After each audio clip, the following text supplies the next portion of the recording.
کون سی ایسی کتاب سے کرے کہ جس کا موضوع کوئی ایک موضوع نہ ہو. مطالعہ کیا، اس کی انالیسس کی، مطالعے کے بعد اس نتیجے پر پہنچ کے کہ اس کتاب کا دراصل موضوع انسان ہی ہے. ہیومن بینگ اٹ سیلف اس کا موضوع ہے.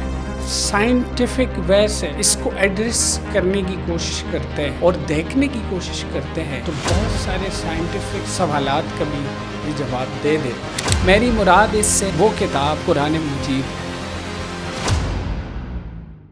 Welcome to the Book Bites, the journey of ideas. اچھا، ہم سوچ رہے تھے کہ ہم اپنے اس بک بائٹ سیریز کا آغاز کون سی ایسی کتاب سے کریں کہ جس کا موضوع کوئی ایک موضوع نہ ہو بلکہ اس میں ہر موضوع کو اس کتاب نے ایڈریس کیا. تو ہم نے بہت ساری کتابوں کا مطالعہ کیا، اس کی انالیسس کی، اور بالآخر ہم اس نتیجے پر پہنچ گئے کہ صرف واحد ایک کتاب ہے کہ جس میں یہ سارے موضوعات بیک وقت جمع ہوئے ہیں، اور اس میں سائنس بھی ہے، اس میں فلسفہ بھی ہے، اس میں تاریخ بھی ہے، اس میں سوشیولوجی بھی ہے، اس میں جینڈر اسٹڈی بھی ہے، ہر ایک چیز ہے.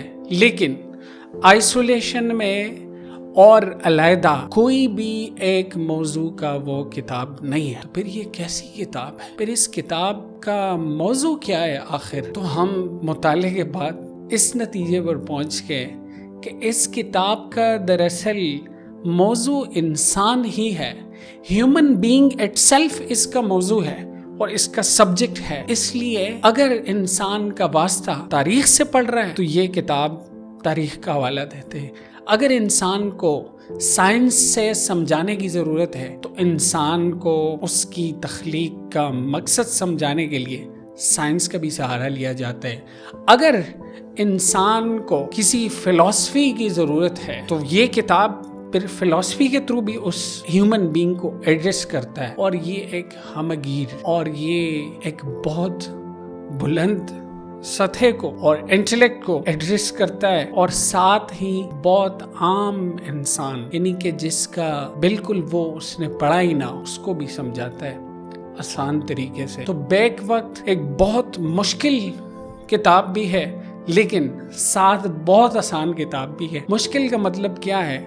مشکل کا مطلب یہ ہے کہ اگر کوئی سائنٹیفک وے سے اس کو ایڈریس کرنے کی کوشش کرتے ہیں اور دیکھنے کی کوشش کرتے ہیں تو بہت سارے سائنٹیفک سوالات کا بھی یہ جواب دے دیتا ہے. لیکن اگر کوئی اس کو آسان الفاظ میں اور آسان طریقے سے صرف اپنے آپ کو سمجھنے کے لیے، اپنے مقصد تخلیق کو سمجھنے کے لیے اور اس لائف کو گزارنے کے لیے پڑھتا ہے تو اس کو بھی سمجھ آ جاتا ہے. میری مراد اس سے وہ کتاب قرآن مجید ہے کہ جس کو مولانا مودودی نے تفہیم القرآن میں دا ماسٹر کی کا نام دیا ہے کہ یہ وہ چابی ہے کہ جس سے علم کا ہر ایک دروازہ کھلتا ہے.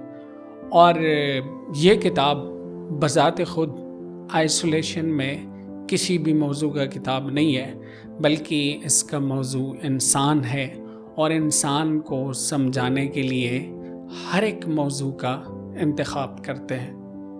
اب ہم اس کتاب کا جو کی میسج ہے اس کی طرف آتے ہیں کہ اس میں بنیادی کیا بات ہے. اگر اس کا موضوع انسان ہے تو اس کے بعد اس کی بنیادی 3 باتیں ہیں. پہلی بات یہ ہے کہ اس میں یہ کہا گیا ہے اور یہ کلیئرٹی دی گئی ہے کہ ہیومن کی رسپانسبلٹی کیا ہے.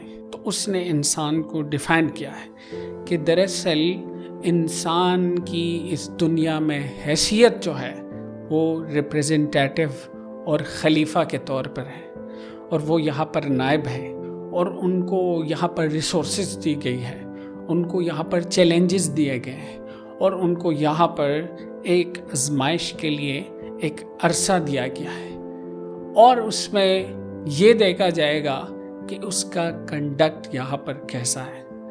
تو یہ قرآن کا سب سے زیادہ جو موضوع ہے وہ یہی ہے کہ ہیومن کی رسپانسبلٹی اس دنیا میں کیا ہے، اس کی حیثیت کیا ہے، وہ یہاں پر کیا کرے گا، اور کن چیزوں سے منع کیا گیا ہے اور کن چیزوں کا ان کو حکم دیا گیا ہے۔ اس کے بعد جو دوسری اہم بات ہے وہ یہی ہے کہ اس کتاب کا بھیجنے کا مقصد کیا ہے، the purpose of revelation ہے کیا، کہ کیوں یہ کتاب بھیجا گیا ہے۔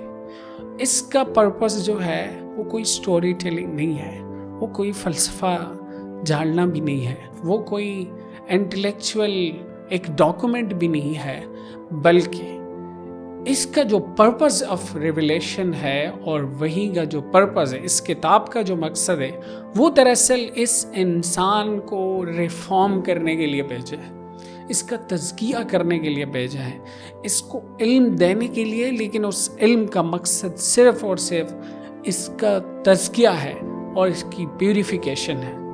اور تیسری جو اہم بات اس کتاب کے ساتھ ہے وہ پتہ ہے کیا ہے، وہ یہ ہے کہ اس کتاب کو کیسے اپروچ کیا جائے، کیسے پڑھا جائے، کیسے اس سے استفادہ حاصل کرے۔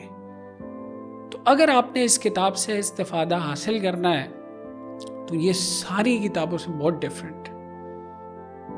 وہ کس طرح؟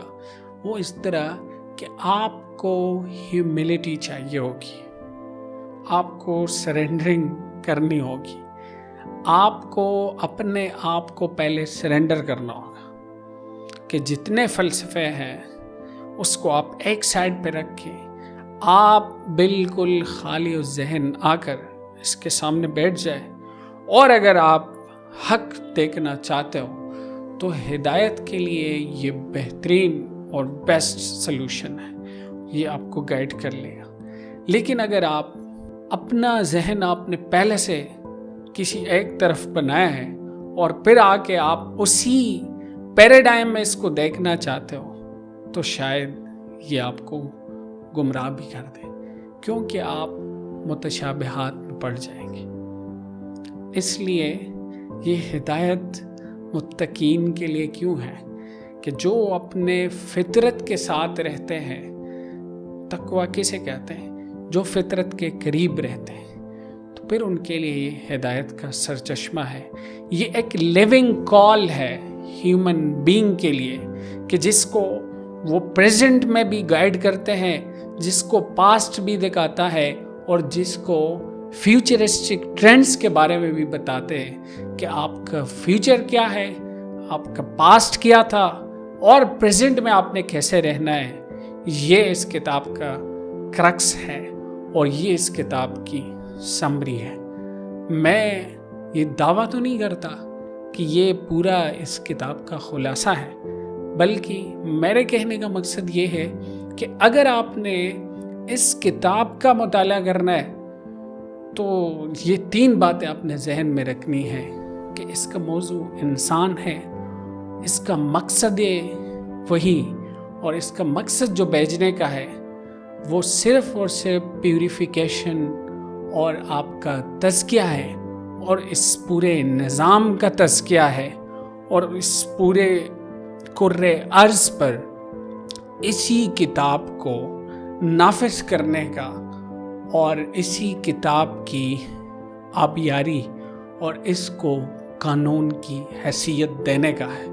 اور تیسری جو اہم بات کہ آپ نے اس کو اپروچ کیسے کرنا ہے، تو وہ یہی ہے کہ آپ حق کے لیے اور ہدایت کے لیے اس کو کھولیں، تو یہ آپ کو بہت سارے راستے دکھا دیں گے اور بہت سارے کرشمے دکھا دیں گے، اور آپ کو انٹلیکچولی اور اسپریچولی سیراب کر دیں گے۔